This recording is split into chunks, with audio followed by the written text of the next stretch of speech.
నేను పార్లమెంట్ సభ్యుడిగా 2 సార్లు ఉండేవాడిని. తర్వాత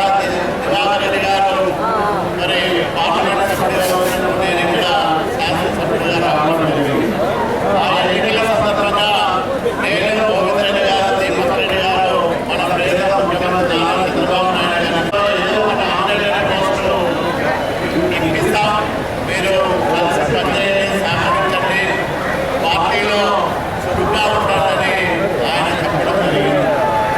ఆలోచించిన హామీ మేరకు పెద్దల ముఖ్యమంత్రి గారు ఆలోచించారు, ఈరోజు చేసి చూపించారు.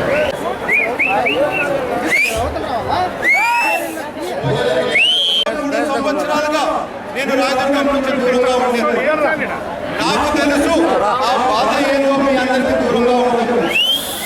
రామాయణము మహాభారతంలో అరణ్యవాసము వనవాసము అని అంటారు. అటువంటి పరిస్థితిలో నేను ఉండేది. కానీ ఈరోజు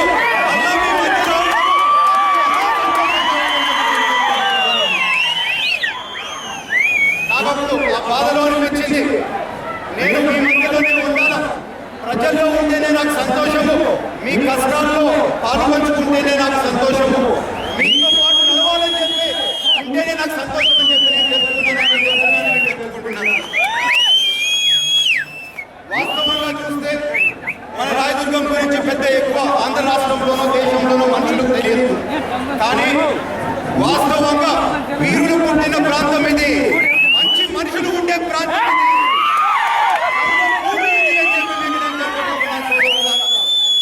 ఎందుకంటే 2012 సంవత్సరము ఉప ఎన్నికలు జరిగినాయి.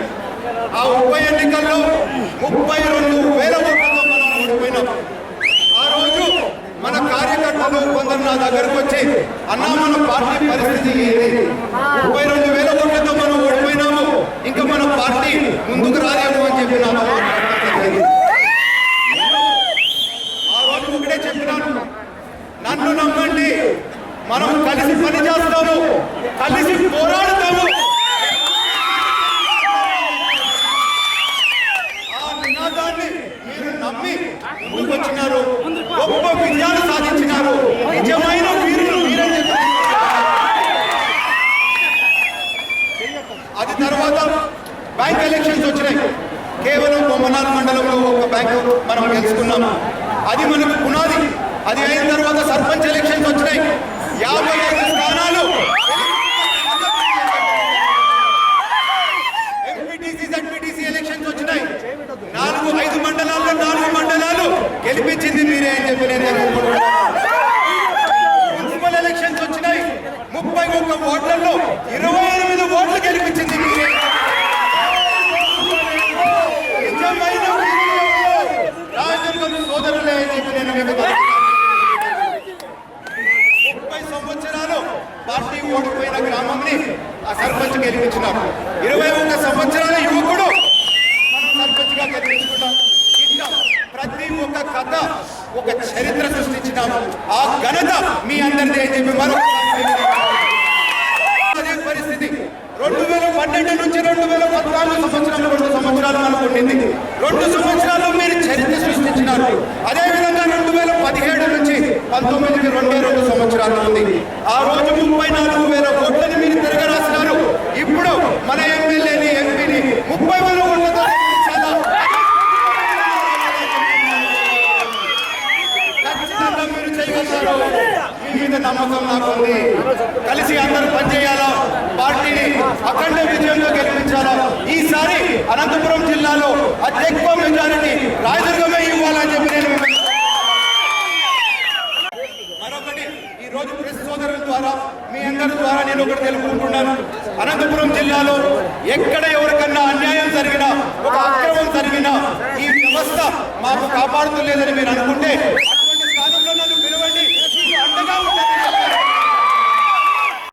వాస్తవంగా నాతో పోరాటం చేసిన ప్రతి ఒక్కరికి ఈ పదవి అని చెప్పి నేను ఈ పదవి మీ అందరిది అని చెప్పి నేను మీకు తెలుపుకుంటున్నాను. నాకు పదవి అవసరం లేదు, అధికారం అవసరం లేదు, డబ్బు అవసరం లేదు. మీతో పాటు కలిసి ముందుకు పోవాలని, మీతో పాటు పోరాటం మనం కలిసి చేస్తాము. ఒక మంచి భవిష్యత్తుకి మనం పునాది వేయాలని చెప్పి మీరు తిరుపతి రెడ్డి మాకు న్యాయం చేశాడు, మంచివాడు అని అంటే పిల్లలు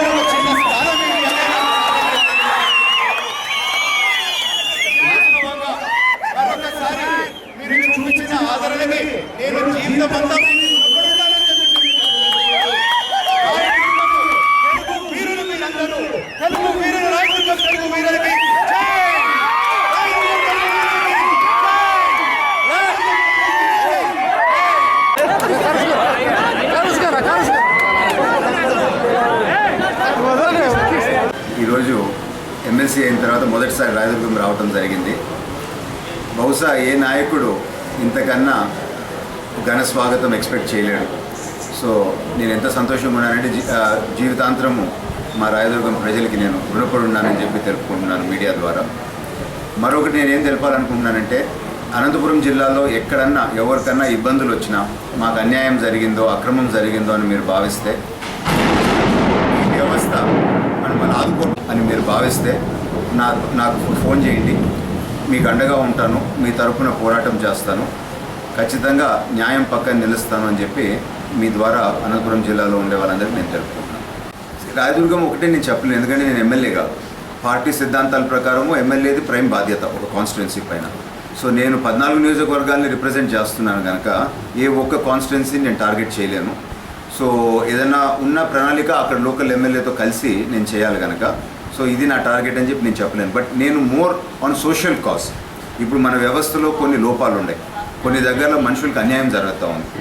అటువంటి వాళ్ళకందరికీ నేను సపోర్ట్గా ఉండాలనుకుంటున్నాను. అపార్ట్ ఏ కాన్స్టిట్యున్సీ అన్న అనంతపురం జిల్లాలో 14 నియోజకవర్గాల్లో అంటే పేదలు, బడుగు బలహీన వర్గాలకి మాకు ఏమి న్యాయం జరగదు అని భావించే వాళ్ళ తరపున నేను ఎక్కువ టైం కేటాయించి వాళ్ళ తరపున నేను ఫైట్ చేయాలనుకుంటున్నాను. అది నా కాంట్రిబ్యూషన్ ఉండబోతా ఉంది in the coming days. So overall district మీద ఎక్కువ కాన్సన్ట్రేషన్ ఉంటుంది. ఎస్, అయినా రాయదుర్గం వచ్చినప్పుడు రాయదుర్గం సొంత గడ్డ నా ఊరని నేను భావిస్తాను కనుక ఖచ్చితంగా ఎక్కువ ప్రేమ రాయదుర్గం పైన ఉంటుంది. కళ్ళల్లో ఆనంద బాష్పాలు కూడా చూసినాను. అందుకనే ఎవరేమన్నా పిలిచినా, ఎప్పుడు ఏదైనా సమస్య ఉన్నా కొంచెం ఎక్కువ టైం ఖచ్చితంగా రాయదుర్గంకి కేటాయిస్తాను.